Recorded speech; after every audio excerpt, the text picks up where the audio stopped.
Hi friends, నా పేరు Hari. Friends, మనం టీవీఎస్ అపాచీకి ఇంజిన్ డౌన్ చేసాం కదా. ఆ ఇంజిన్ ఫిట్టింగ్ సెంటర్ కేసులు అనేది ఎలా ఫిట్ చేయాలని చూద్దాం. ఫ్రెండ్స్, మనం ఆల్రెడీ దీనికి గేర్ వీల్ సంబంధించి గేర్ వీల్స్ అనేది ఎలా సెట్ చేయాలి, ఏ గేర్ వీల్ కింద ఏ వాష్ వస్తుంది అని మీకు ఏమైనా డౌట్స్ ఉంటే నేను ఆల్రెడీ గేర్ వీల్ సంబంధించిన వీడియో అయితే ఎప్పుడో చేస్తున్నాను. మీరు కానీ చూడకుంటే నేను పైన కార్డ్స్లో వెళ్తాను, ఆ వీడియో అనేది చూడండి. ఫ్రెండ్స్, ఇప్పుడు గేర్ వీల్స్ అనేది సెట్టింగ్ అనేది చూసాం కాబట్టి నెక్స్ట్ ఏంటంటే మనం క్రాంక్ సెట్ చేసుకోవాలి. ఫ్రెండ్స్, ఈ క్రాంక్ అనేది మనం లేతకి కానీ పంపించుకుంటే మీకు లేత అంటే ఏదో తెలియకపోతే మళ్ళీ కార్డ్స్లో వెళ్తున్న ఆ వీడియో అనేది చూడండి. మనకి లేతకి కానీ పంపించినప్పుడు లేత్లో ఈ క్రాంక్ రాడు, ఈ ఇంజిన్ బేరింగ్లు ఇవన్నీ చేంజ్ చేస్తారు. దీంట్లో రిపేర్ అనేది చేస్తారు క్రాంక్. ఇది మన పని కాదు, లేత్ వర్క్ పని.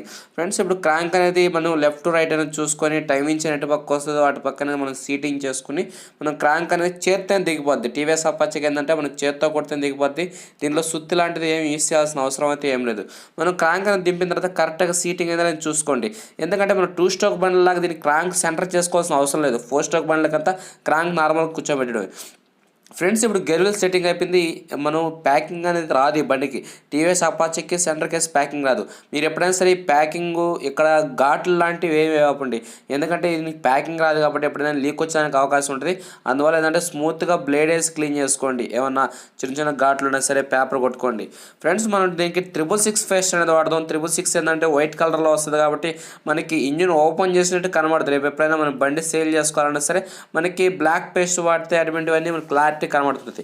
ఫ్రెండ్స్, మనం ఇంజిన్ పేస్ట్ అనేది నేను ఎక్కువ వాడిని మీరు అబ్జర్వ్ చేస్తారు లేదు. ఎందుకంటే మనకి ఇంజిన్ సంబంధించిన లోపల కొన్ని పైప్స్ ఉంటాయి. అదేవిధంగా ఆయిల్ సర్క్యులేషన్ అయ్యేదానికి హెడ్లో కానీ బోర్లో కానీ ఎంత సర్క్యులేషన్ పైప్స్ ఉంటాయి. మనం టీవీఎస్ అపాచీ చూసుకుంటే మనకి గేర్ వీల్స్ పైన కానీ ఆయిల్ పడడానికి ఒక పైప్ ఉంటుంది.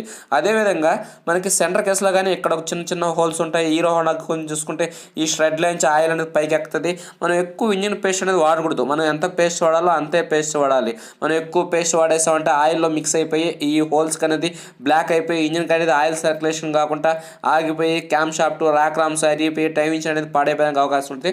అందువల్ల పేస్ట్ ఎంత వాడాలో అంతే వాడండి. ఫ్రెండ్స్, ఇప్పుడు పేస్ట్ అనేది పూసుకున్న తర్వాత మనకి మొత్తం లెవెల్ చేసుకోండి. ఎక్కువ పేస్ట్ యూస్ చేయకుండా లైట్గా మనకి లీక్ రాకుండా ఉండే దానికోసంగా పేస్ట్ వాడాలి. ఇప్పుడు పేస్ట్ అనేది పూసుకున్నాం కదా. పేస్ట్ అనేది పూసుకున్న తర్వాత ఈ సెంటర్ కేసు ఈ కేసు పూయాల్సిన అవసరం లేదు. ఎందుకంటే ఆ కేసు పూసాం కాబట్టి అదే పేస్ట్ అనేది సరిపోద్ది. మరి ఎక్స్ట్రా పేస్ట్ వాడాల్సిన అవసరం లేదు. ఫ్రెండ్స్, ఈ కేసు అనేది సీటింగ్ చేసిన తర్వాత ఒకసారి మొత్తం చెక్ చేసుకోండి. ఓకే అనుకున్న తర్వాత ఈ కేసు అనేది సీటింగ్ చేసుకోండి. ఇప్పుడు కేస్ సీటింగ్ చేసిన తర్వాత ఎప్పుడైనా సరే మీరు కేస్ సీటింగ్ చేసేటప్పుడు చేత్తోనే కొట్టండి. కొంతమంది ఏం చేస్తుంటారంటే చేత్తో కొట్టకుండా సుత్తి తీసుకుని సుత్తో కొట్టేస్తుంటారు. ఈ కేసు అనేది ఫ్రీగానే కూర్చుంటుంది. మనకి ఫ్రీగా కూర్చోవడం లేదంటే లోపల మీరు వేసిన దాంట్లో ఏదో ప్రాబ్లం ఉన్నట్టుగా అర్థం చేసుకోవాలి. ఫ్రెండ్స్, ఇప్పుడు కేసు అనేది సీటింగ్ చేసిన తర్వాత కంపల్సరీగా వీల్స్ అనేది ఫ్రీగా దిగాలి. ఎందుకంటే కొన్ని బేరింగ్లకు కింద పైకో వచ్చేసినప్పుడు ఏమంటే గేర్ వీల్స్ అనేది స్టక్ అయిపోతే రన్నింగ్లో బండి స్టార్ట్ చేయగానే మనం గేర్ వేయకపోయినా సరే బండి రన్నింగ్ అవుతుంది. ఫ్రెండ్స్, ఇప్పుడు అనేది ఈ పేస్ట్ చేసాం కదా. పేస్ట్ మనం తుడిచే ముందు ఏం చేస్తామంటే ఒక బోల్ట్ అనేది లాక్ చేసుకుందాం. ఎందుకంటే ఈ బోల్ట్ అనేది లాక్ చేసిన తర్వాత మళ్ళీ పేస్ట్ అనేది కొద్దిగా బయట వస్తుంది. బయట వచ్చినప్పుడు మనం తుడుచుకున్నాం అనుకో మనకి ఎప్పుడైనా సరే బండి సేల్ చేసేటప్పుడు నాకు చెప్పే కదా మీకు సేల్ చేసేటప్పుడు ఈ బండికి ఇంజిన్ ఓపెన్ చేసినట్టు అనిపించదు. ఫ్రెండ్స్, ఈ బోల్డ్ వేసుకునేటప్పుడు కంపల్సరీగా నీట్గా ఉన్న బోల్డ్ పైకి వేసుకోండి. కొద్దిగా మట్టి కొన్ని బోల్డ్ అని కింద వేసుకోండి. ఎందుకంటే మనం కింద ఆల్రెడీ మనం క్లీన్ చేయము కాబట్టి ఆ మట్టి అంతా బోల్డ్ మీద ఉండిపోద్ది కాబట్టి అందుకని. ఫ్రెండ్స్, ఇప్పుడు బోల్డ్ అనేది టైట్ చేసుకున్నాం. ఈ బోల్డ్ టైట్ చేసుకున్న తర్వాత ఇక్కడ అయిపోయిన తర్వాత మనం ఏం చేస్తామంటే నెక్స్ట్ ఆయిల్ బోల్ట్ అనేది బిగించుకోవాలి. ఇంకా ఆయిల్ బోల్ట్ అట్టే ఉంది కాబట్టి పర్లేదు. ఇప్పుడు న్యూట్రల్ లైట్ పట్టి బిగించుకుందాం. ఫ్రెండ్స్, ఈ న్యూట్రల్ లైట్ పట్టి ఎందుకంటే మనం గేర్ వీల్ సీటింగ్ కోసంగా వీడియో చేస్తాం కదా, దానికోసం మనం న్యూట్రల్ లైట్ పట్టి అని ఓపెన్ చేస్తాం. మామూలుగా అయితే ఓపెన్ చేయాల్సిన అవసరం లేదు. ఈ ఓపెన్ చేస్తే మనకి గేర్ వీల్స్ అనేది బయట వస్తుంది అలా. ఫ్రెండ్స్, ఇప్పుడు న్యూట్రల్ లైట్ పట్టి అనేది మనం పట్టి వేస్తున్న తర్వాత దీనికి ఒక స్టార్ స్క్రూ వస్తుంది. ఈ స్టార్ స్క్రూ అనేది మీడియంగా లాక్ చేయండి. ఓవర్గా లాక్ చేయాల్సిన అవసరం అయితే ఏం లేదు. న్యూట్రల్ లైట్ పట్టి అనేది కానీ ఎక్కువ మన హీరో హోండా బండ్లకు పోయినట్టుగా దీనికి పోదు. ఫ్రెండ్స్, దీనికి న్యూట్రల్ లైట్ పట్టి అనేది వేసుకున్న తర్వాత న్యూట్రల్ లైట్ పట్టికి ఒక ప్యాకింగ్ వస్తుంది. ఈ ప్యాకింగ్ మనం ఎలా వేసుకోవాలంటే మనకు దీని లోపల కానీ చూసుకుంటే ఇక్కడ సిల్వర్ పట్టి లాంటిది ఒకటి ఉంటుంది. ఆ పట్టి అనేది మనం లెఫ్ట్ సైడ్ పెట్టుకొని లెఫ్ట్ సైడ్ దాన్ని పెట్టేసి 3 స్క్రూలు వేసి టైట్ చేసుకోవాలి. ఈ స్క్రూలు కింద అంటే కంపల్సరీ ప్యాకింగ్ వస్తుంది. ప్యాకింగ్ అనేది నేను పాతదే యూజ్ చేస్తాను. పాత బాగానే ఉంది కాబట్టి పాతదే వేసుకోవచ్చు. ప్రాబ్లం అయితే ఏం లేదు. Subscribe to my channel.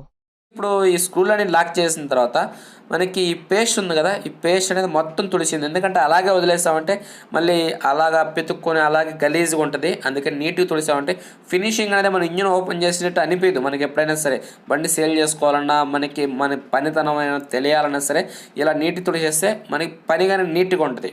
Okay, ఇప్పుడు పేస్ట్ అనేది తుడిచేసిన తర్వాత మనం నెక్స్ట్ ఏం చేయాలంటే ఇప్పుడు ఈ కేస్ అనేది సెట్ అయిపోయింది కదా. సెట్ అయిపోయిన తర్వాత ఇక్కడ ఒక పైప్ వస్తుంది, ఇందాక చెప్పే కదా ఆయిల్ సర్క్యులేషన్ పైప్ వస్తుంది. ఇది టీవీఎస్ అపాచీకి ఒకటే వస్తుంది. ఈ హోల్స్ అనేది మన సైడ్కి పెట్టుకోండి, ఓకేనా. మన సైడ్కి పెట్టి లోపలికి సీటింగ్ చేసిన తర్వాత కరెక్ట్గా సీటింగ్ అవుతుంది చూసుకోండి. ఈ హోల్ పైప్ అనేది లోపలికి వెళ్ళాలి, ఇది అనేది ఇలా రావాలి, ఇలా వేసుకోవాలి. దీన్ని ఇలా వేసుకున్న తర్వాత దీనిపైన ఒక క్లాంప్ వస్తుంది. ఈ క్లాంప్కి కానీ గాడ్ ఉంటుంది, ఆ గాడికే కరెక్ట్గా సీటింగ్ చేయండి. ఎలా పడితే అలా వేసేవ్వండి. ఇప్పుడు పైప్ అనేది సీటింగ్ చేస్తాం, ఇక్కడ చూడండి గాడ్ ఉంటుంది దీనికి. ఫ్రెండ్స్ చూడండి, ఆ గాడి అనేది మీకు పైప్ వేసిన తర్వాత చూపిస్తాను, అది ఎలా సీటింగ్ చేస్తాను ఏంటంటే ఈ స్క్రూ అనేది టైట్ చేసేయండి. టైట్ చేసే ముందు కరెక్ట్గా సీటింగ్ చేసుకోండి ఆ ప్లేస్లో, ఓకేనా. ఇప్పుడు సీటింగ్ చేసిన తర్వాత అవునండి ఎలా సీటింగ్ చేస్తాను చూపిస్తాను చూడండి. ఆ గాడి అనేది ఆ పైప్లో కరెక్ట్గా కూర్చుంటే మనకి ఆయిల్ సర్క్యులేషన్ అనేది కరెక్ట్గా రన్నింగ్లో గేర్ వీల్స్ పడేట్టుగా అది తయారు చేయడం జరిగింది. ఫ్రెండ్స్ ఇప్పుడు అనేది గేర్ చేంజర్ పిన్ వేసుకుందాం. దీన్ని 2 పిన్స్ ఉంటాయి. ఈ 2 పిన్స్కి టైమింగ్ మనం ఎలా పెడితే అలా పెడితే సెట్ అవ్వదు, మాకు కరెక్ట్గా పొజిషన్ పెడితే మనకు సెట్ అవుద్ది, ఓకేనా. ఇప్పుడు ఇది వేసిన తర్వాత ఇక్కడ చూడండి న్యూట్రల్ ఫంక్షన్ అనేది మనం గేర్ అనేది ఇంతకుముందు న్యూట్రల్లో పెట్టాం కాబట్టి ఇక్కడ చిన్న పట్టీ అనేది న్యూట్రల్లో ఉంది, ఓకేనా.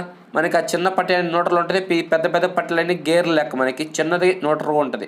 ఇప్పుడు స్క్రూ అనేది స్టార్ స్క్రూ అనేది కొద్దిగా ఫుల్ టైట్ చేసేయండి, ఎందుకంటే మళ్ళీ రన్నింగ్లో లూజ్ అయిపోయే అవకాశం ఉంటుంది కాబట్టి. ఫ్రెండ్స్ ఇప్పుడు అనేది మనం అమ్మింగ్ వీల్ వేసుకుందాం, ఎందుకంటే క్రాంక్ అమ్మింగ్ వీలు క్రాంక్ కీ ముందు దీనికి కీ వస్తుంది, లాంగ్ టైం కీ. ఈ కీ అనేది వేసుకొని ఈ క్లచ్ అమ్మింగ్ వీల్ ఉంది కదా, ఈ అమ్మింగ్ వీల్ అనేది సీటింగ్ చేసుకొని తర్వాత పంపు సంబంధించిన పంపు వీల్ వస్తుంది, ఓకేనా. ఈ పంపు వీలు మనం ఎలా వేసుకున్నా ప్రాబ్లం లేదు, ఓకేనా. లెఫ్ట్ వేసుకున్నా, రైట్ వేసుకున్నా, కిందకి వేసుకున్నా, పైకి వేసుకున్నా ఏ ప్రాబ్లం లేదు. తర్వాత వాషర్ వస్తుంది, ఇంకా లాకింగ్ వాషర్ వస్తుంది, ఇలా గాడిలా ఉంటుంది. ఆ గాడి అనేది ఆ కీ గాడిలో కూర్చోబెట్టి నట్ అనేది ఒకసారి ఫ్లాట్గా ఉంటుంది, ఒకసారి ఉబ్బుగా ఉంటుంది. ఫ్లాట్గా ఉండేది కిందకి వేసుకుని ఉబ్బుగా అనేది పైకి రానిచ్చింది, ఎందుకంటే నట్ కరెక్ట్గా సీటింగ్ అనే కోసంగా వన్ సైడ్ ఫ్లాట్గా ఉంటుంది. ఈ నట్ అనేది రివర్స్ థ్రెడ్ ఫ్రెండ్స్, ఓకేనా. మనం టైట్ చేస్తే లూజ్ అవుద్ది, లూజ్ చేస్తే టైట్ అవుద్ది, అందువల్ల రివర్స్ థ్రెడ్ నట్ అది. రివర్స్ టైట్ చేసిన తర్వాత మనం ఇక్కడ క్రాంక్ లోపల సపోర్ట్ పెట్టుకోవాలి, ఓకేనా. మనం క్రాంక్ లోపల సపోర్ట్ అయినా పెట్టుకోవచ్చు, లేదా మ్యాగ్నెట్ కానీ సపోర్ట్ పెట్టుకోవచ్చు. ఈ రాడ్ అనేది బెండ్ అయిపోయింది, మనకి బిట్ రాడ్ ఉంటుంది కదా షాప్లో, మన బిట్ రాడ్ అనేది దీనికి సపోర్ట్ పెట్టి మీడియంగా లాక్ చేయండి, ఓకేనా. మీడియం అంటే మీడియం కాదు, కొద్దిగా ఓవర్గానే లాక్ చేయండి.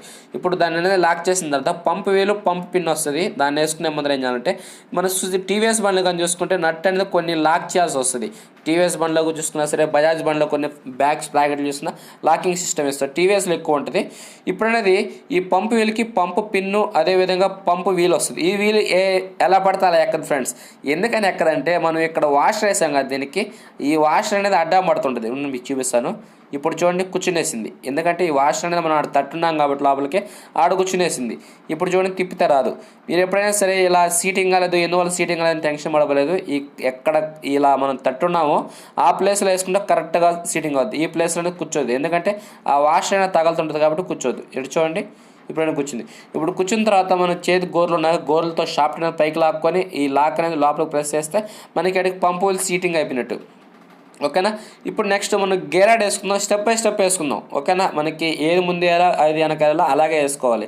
ఇప్పుడు గేర్ షాఫ్ట్ వేసిన తర్వాత ఇక్కడ గేర్ షాఫ్ట్కి ఒక 2 వాషర్లు వస్తాయి, అదేవిధంగా దీనికి ఒక లాక్ ఒకటి వస్తుంది, ఎందుకంటే షాఫ్ట్ అనేది అటు పక్కకి వెళ్ళిపోయి మనకి గేర్ ఫంక్షన్లో ఇచ్చి బయటకు వచ్చేయకుండా టీవీఎస్ వాడికి కొద్దిగా అనుమానం కొద్దీ ఈ లాకింగ్ సిస్టమ్ అనేది ఇచ్చాడు మనకి. ఇంకా మిగతా హీరో హోండా చూస్తే మనం వేసే క్లచ్ కేస్ అనేది దానికి ఆనిపెంటిది, దీనికి అవకాశం లేకుండా లాక్ ఇచ్చాడు. ఫ్రెండ్స్ ఇప్పుడు ఈ క్లచ్ బెల్కి కానీ ఒక లాక్ ఉంటుంది, ఈ క్లచ్ బెల్ లాక్ కానీ కరెక్ట్గా దాంట్లో సీటింగ్ కావాలి. ఇలా డైరెక్ట్ తడితే ఎక్కలేదని భయపడకండి, ఇక్కడ చూసుకోండి కరెక్ట్గా, అంటే సీటింగ్ టు సీటింగ్ కరెక్ట్గా ఉంటే మనకి చేతితో ప్రెస్ చేసినా వెళ్ళిపోద్ది. ఇప్పుడు అనేది లాగితే రాదు, అలా లాగితే రాదు సీటింగ్ అయిపోయి ఇక్కడ ఒక వాష్ వస్తుంది. ఫ్రెండ్స్ మనం ఈ క్లచ్ ప్లేట్లు అనేది ఎలా సెట్ చేయాలి ఏందని చెప్పేసి ఆల్రెడీ ఎప్పుడో ఒక వీడియో చేస్తున్నాను, టీవీఎస్ అపాచీ క్లచ్ ప్లేట్ అని. మీరు కానీ చూడకుండా ఉంటే నేను పైన మీకు కార్డ్స్లో వెళ్తున్నాను, ఆ వీడియోని చూడండి క్లచ్ ప్లేట్ ఎలా చేంజ్ చేయాలి. అయినా సరే ఈ బండికి నేను ఏమేమి సామాన్ మారుస్తాను చూపిస్తాను చూడండి ఫ్రెండ్స్. ఇది వచ్చి క్లచ్ హబ్ 325 రూపాయలు క్లచ్ హబ్ ఇది. అదేవిధంగా clutch centre 165 rupees clutch centre, ఓకేనా. ఇది క్లచ్ సెంటర్. తర్వాత వచ్చేసి మనకి క్లచ్ సెంటర్తో పాటు స్టీల్ ప్లేట్లు వస్తాయి, స్టీల్ ప్లేట్లు 195 రూపీస్ స్టీల్ ప్లేట్లు. తర్వాత నెక్స్ట్ వచ్చేసి మనకి క్లచ్ ప్లేట్లు, ఈ మెయిన్ క్లచ్ ప్లేట్లు ఏంటంటే ఎప్పుడైనా ఒరిజినల్ వాడండి, 820 రూపాయలు మనకి క్లచ్ ప్లేట్లు కాస్ట్ వచ్చేసి. ఓకే ఫ్రెండ్స్ చూసారు కదా, ఇది మనకి క్లచ్కి సంబంధించిన మార్చుకునే మన సామాను. ఆల్రెడీ దీనికి సంబంధించిన వీడియో అనేది చేస్తున్నాం కాబట్టి మళ్ళీ మీకు టైం వేస్ట్ చేయడం ఎందుకని చెప్పేసి ఇక్కడ క్లచ్ ప్లేట్ అనేది బిగించుకొనేసి మీకు డైరెక్ట్గా బోర్ అనేది ఎలా సెట్ చేయాలి అనేది అనే కాడ మనం కలుసుకుందాం ఫ్రెండ్స్. ఈ బోర్ ఫిట్టింగ్ కూడా కలుసుకుందాం. ఈ క్లచ్ సంబంధించిన పార్ట్ మాత్రం తీయేస్తాను. ఓకే ఫ్రెండ్స్, చూసారు కదా సెంటర్ కేస్ అనేది ఎలా సెట్ చేయాలి. ఫ్రెండ్స్ మీకు కానీ వీడియో నచ్చినట్లయితే లైక్ చేయండి. మీకు ఏమైనా డౌట్స్ ఉంటే నా వాట్సాప్ నెంబర్కి వాయిస్ మెసేజ్ చేయండి. వీడియో మీద మీ అభిప్రాయం కామెంట్ రూపంలో తెలియజేయండి ఫ్రెండ్స్. Okay, thank you. జై హింద్.